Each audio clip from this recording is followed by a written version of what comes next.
जी हाँ दोस्तों, आज की बहुत बड़ी खबर। किशनगंज की एक सभा को संबोधित करते हुए आबिसी ने कांग्रेस और बीजेपी पर जमकर निशाना करते हुए 26 तारीख के दिन अपना हक का वोट करने के लिए अख्तर इमाम को वोट करने का आग्रह किया। 26 तारीख को पूरा किशनगंज एक होकर अख्तर ईमान को कामयाब करेगा तो अख्तर ईमान की इनफरादी ज़ात की कामयाबी नहीं होगी, वो आपकी कामयाबी होगी, आपकी फिक्र की कामयाबी होगी और सीमांचल की कामयाबी होगी। ये काम आपको करना है। आपने बरसों सबको वोट दिया, मगर कभी आपने अपनी क़ियादत को मजबूत किया, कभी आपने अपने नेता को बनाया, कभी आपने अपनी आवाज को बनाया कि वो आवाज जाकर लोकसभा में आपके लिए लड़े, आपकी तकालीफ का जिक्र करे। मगर नहीं, हमको ये बोल दिया गया कि आप सिर्फ वोट डाल सकते हो, आप लालू की खिदमत करो, नीतीश की खिदमत करो, अब उनके बेटे की खिदमत करो। अरे कांग्रेस का आप कब से साथ दे रहे हैं बताओ मुझे? जब से मुल्क आजाद हुआ हुए भागलपुर का फसाद हुआ। अगर भागलपुर के उस गोभी के खेतों को अल्लाह जबान देगा तो सोनता की सरजमीन पर हाथ खड़े होने वाले लोगों से कहेगा कि सुनो, हमको काट कर दफना दिया गया और हमारी लाशों के ऊपर गोभी को गा दिया गया। किसकी सरकार थी? जब मेरी थी, मैं मुख्यमंत्री था। आज आपको बता रहा हूं कि आज अगर ये समझ रहे हैं कि ये अंधेरा खत्म हो जाएगा फिरका परस्ती का, नहीं मेरे भाई, ये रात बड़ी लंबी रहने वाली है। ये रात बड़ी लंबी रहने वाली है। अगर मैं तुम्हारे सामने झूठ बोलकर चला जाऊंगा तो बड़ी नाइंसाफी होगी।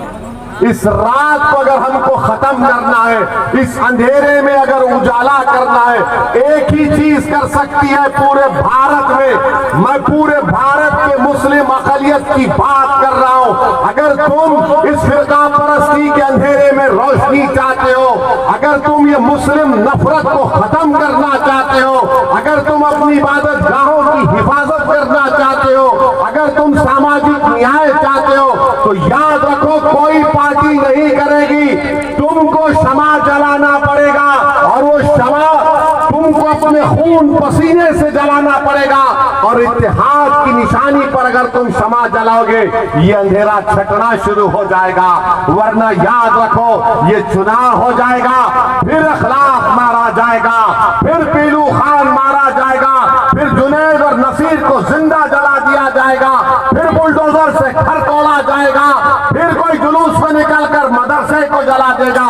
अगर तुम सियासी ताकत बनोगे, इत्तेहाद पैदा करोगे, अपनी क़ियादत को बनाओगे, तो ये अंधेरा खत्म होगा। ये अंधेरा उसी वक्त खत्म होगा मेरी इज्जतदार माँ और बहनों। मैं आपको पूरी जिम्मेदारी के साथ आपके सामने अर्ज कर रहा हूं।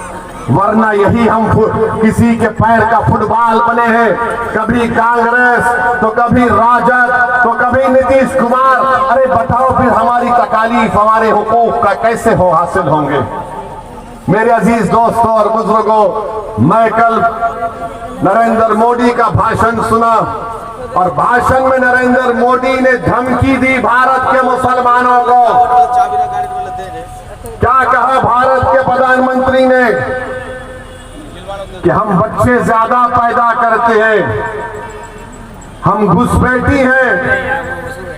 नरेंद्र मोदी ने कहा कि दौलत लेकर हमको बांट दी जाएगी। मोदी ने कहा हमारी हिंदू बहनों को, मोदी ने झूठ कहा कि तुम्हारा मंगलसूत्र छीन लिया जाएगा। नरेंद्र मोदी, तुम दुनिया के सबसे बड़े झूठे हो। तुम जब चीफ मिनिस्टर थे गुजरात के, तो बिल्किस बानो की अस्मत रेजी किसने की? नरेंद्र मोदी बताओ। हमारी बेटी बिल्किस बानो हामिला है, 3 साल की बेटी उसके साथ है, उसकी मां है, रिश्तेदार है। घर के पड़ोसियों की इज्जत लूटी। बिल्किस बानो अपने घर के पड़ोस में जो दुकान थी, उस दुकान से बिल्किस बानो ने चूड़ियां खरीदा, बेचा। उसने बिल्किस बानो की अस्मत रेजी की। 3 साल की बेटी को कत्ल कर दिया। अरे नरेंद्र मोदी बताओ किसकी दौलत लूटी गई? मेरी बेटी की, मेरी बहन की दौलत लूटी गई थी। आप मुख्यमंत्री थे, उसको इंसाफ गुजरात में नहीं महाराष्ट्र में मिला, जेल को गए ये जालिम लोग, और नरेंद्र मोदी की सरकार ने उनको रिमिशन पर छोड़ दिया। बताओ नरेंद्र मोदी, किसकी दौलत छीनी गई थी? किसकी दौलत छीनी गई थी? एहसान जाफरी को जिंदा काट कर जला दिया गया। नरेंद्र मोदी आप भूल गए, यही एहसान जाफरी ने आपको कई फोन किए थे, साबिका रुकने पार्लियामान, मगर एहसान जाफरी को जिंदा जला दिया गया। आज भी उसकी बेवा जकिया जाफरी इंसाफ के लिए पुकारती है, कोई पूछने वाला नहीं है। भारत के वजीर आजम 133 करोड़ जनता के वजीर आजम जो कहते हैं, झूठ कहते हैं सबका साथ सबका विकास, मगर कल का भाषण नरेंद्र मोदी का ऐसा नजर आ रहा था कि हिटलर बोल रहा है भारत